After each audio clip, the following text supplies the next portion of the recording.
সব তো একটাই কারণ, কি? করোনা। কি? আমি তো ধানমন্ডির ধনী এলাকায় থাকি, তো ওই জায়গার মানুষ বেশি ডরায়, কারণ যার পয়সা বেশি মরারে বেশি ভয় পায়।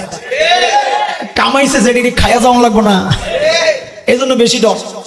মাস্ক লাগায়, মাঝে মাঝে আমি হাসি, 2-3টা করে লাগায়, মানে কোনো ফাঁক টাক রাখবো না, যে ফাঁক দিয়া চিপা দিয়া করোনা ঢুকে যাবে।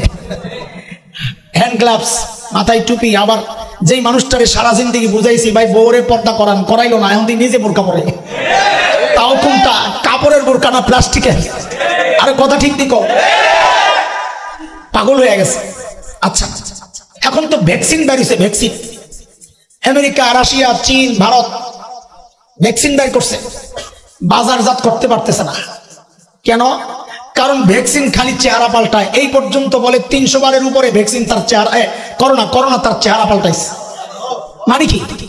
মানে হচ্ছে, ধরেন কথার কথা, এক লোক বলল এই লোকের একটা জামা বানায় দাও, তো একটা বুড়ি দাঁড়ায় আছে, বুড়ি তো দর্জি বুড়ির জন্য একটা মেক্সির মাপ নিছে, কথার কথা, মাপ নিয়ে বানায় না পরাইতে যায়, দেখে আয় আল্লাহ, এটা দেখি আস্তা তাগড়া যুবক একটা। তা আবার শার্টের মাপ নিছে, শার্ট বানায় না পরাইতে যায়, দেখে আল্লাহ পিচ্চি মেয়ে একটা। তা আবার ফ্রকের মাপ নিছে, ফ্রক বানাইয়া পরাইতে যায়, দেখে হায় খোদা যুবতী মেয়ে একটা।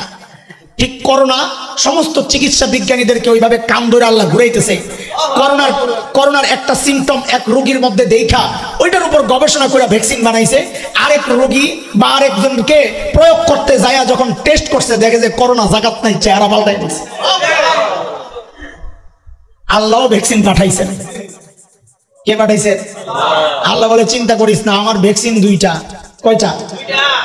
তোর আযাব আর গজব আর বিপদ যত চেহারা পাল্টা কিয়ামত পর্যন্ত, যত ভাইরাস আসুক, আমার ভ্যাকসিন পাল্টাইবো না। আমার ভ্যাকসিন এটাই, লাগাবি ভালো হয়ে যাবে। সুবহানাল্লাহ, একটু আসতে কর, কান্দুসের দল। এখন জিজ্ঞাসা, ভ্যাকসিন কোনটা ব্যবহার করবেন? ভারতেরটা না আরশেরটা? বুঝা বলছেন তো? ভারতের আইনা কি লাগাবো? আইনা দেখুন যে আমার চেহারা পাল্টাই গেছে, কারে লাগাবো ভ্যাকসিন? গরুরে লাগাই দিব। আরশের ভ্যাকসিন লাগাবে মুসলমান। বলে আরশের ভ্যাকসিন আবার কি?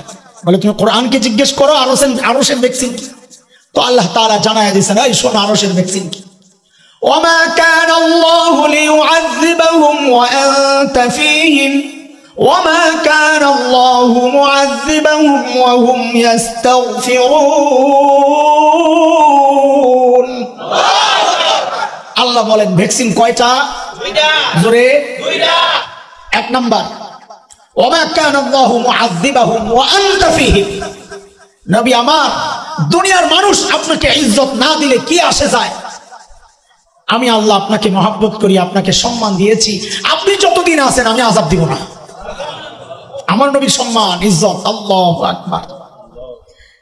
আল্লাহ বলতেছেন আমি আযাব দিব না, আপনার ইজ্জত এটা। বলে তাইলে তো ভ্যাকসিন একটা আমরাও মিস করলাম, নবী তো নাই, মিস করলাম না? কথা বলেন না, হতাশ হওয়ার কিচ্ছু নাই। কেন? কারণ আমাদের বড়রা বলেছে, যে ব্যক্তি সুন্নতের সাথে নিজের জীবনকে লাগাবে, সুন্নত দ্বারা নিজের জীবনকে সাজাবে, সেই জন্য নবী আলাইহিস সালামের সঙ্গেই আছে। মানে কি? যে সুন্নতের জীবন মানবে, সুন্নতওয়ালা জীবন বানাবে, আল্লাহ তাকে আযাব আর গজব দিবেন না ইনশাআল্লাহ। ভুল বুঝবেন না, এর মানে এটা না সুন্নতওয়ালা যে সুন্নতের উপর চলে যে তাকে করোনায় ধরবে না। আমি করোনার কথা বলি নাই, আমি বলছি আযাবের কথা। কি?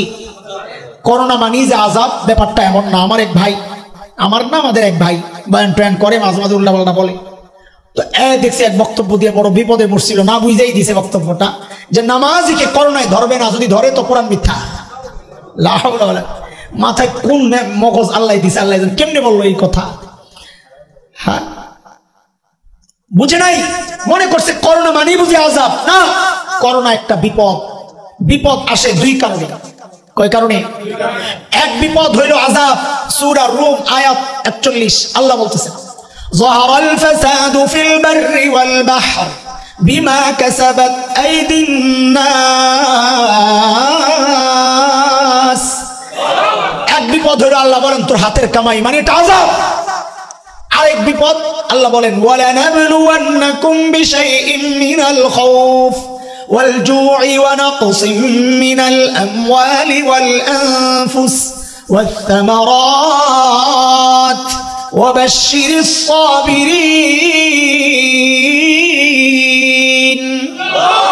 আল্লাহ বলেন আমি মাঝে মধ্যে পরীক্ষা করব, তোর ঈমানের পরীক্ষা। কখনো কখনো করোনা আযাবের কারণেও হবে, কখনো কখনো করোনা পরীক্ষার কারণেও হবে। আযাবের কারণে হবে, অপরাধীর পরীক্ষার কারণে হবে। নেককারের যদি ইমানদারের করোনা হয় বুঝতে হবে তার পরীক্ষা, আর যদি বেঈমান নাফরমানের করোনা হয় বুঝতে হবে আযাব। বলে কেমনে বুঝবো কে ইমানদার কে বেঈমান? বলে যেগুলা মনে করে মসজিদে গেলে করোনা ছড়ায়, ওয়াজ মাহফিলে করোনা ছড়ায়, বাজার ঘাটে গেলে করোনা ছড়ায় না, গার্মেন্টস খুললে করোনা ছড়ায় না, সিনেমা হল খুললে করোনা ছড়ায় না, ওগুলারে যদি করোনায় ধরে তো এটা আযাব আর গজব। হিসাব সোজা। ভ্যাকসিন একটা গেল, সুন্নতের উপর চলবো, ইনশাআল্লাহ আযাব ধরবে না ইনশাআল্লাহ। 2 নম্বর ভ্যাকসিন, এটা আরো আজীব ভ্যাকসিন। ওয়ামা কানা আল্লাহু মুআযযিবাহুম ওয়া হুম ইস্তাগফিরুন।